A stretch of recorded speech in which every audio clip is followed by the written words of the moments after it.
Dans le cadre des recommandations de la 5e session ordinaire de son conseil d'administration, l'Observatoire national de l'industrie a procédé à la dissémination des résultats de 2 études sur l'industrie.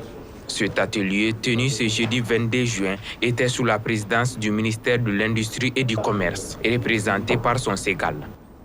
L'objectif visé est de vous présenter les résultats des dites études à travers l'approche méthodologique, l'analyse et le descriptif du rapport, les recommandations et enfin la mise à disposition de la documentation au profit des représentants des pouvoirs publics, du secteur privé, des faîtières, des chercheurs et universitaires.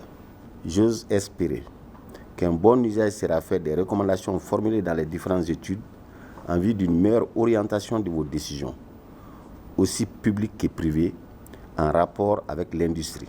Cette dissémination était à l'endroit des représentants gouvernementaux ainsi que du secteur privé de l'industrie. L'objectif recherché est de contribuer à une meilleure exploitation des études réalisées en plus de booster l'industrialisation partout dans notre pays. Donc il y a l'étude de l'impact des investissements sur le développement du tissu industriel.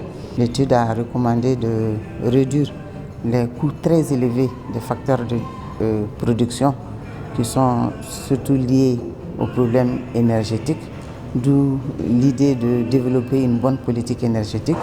Donc l'étude a recommandé d'augmenter le niveau de transformation de nos produits. Ceci est valable aussi pour nos fruits et légumes. De créer également une agence de gestion du portefeuille de l'État. La deuxième étude également concerne les régions du Nord. Là aussi, on a pu identifier les potentialités et les opportunités de création d'unités industrielles dans les régions de Tombouctou, Kidal, Gao et Menaka. Le 9 juin dernier, dans la même dynamique, l'Observatoire national de l'industrie avait organisé un autre atelier sur des études sur l'industrie agroalimentaire.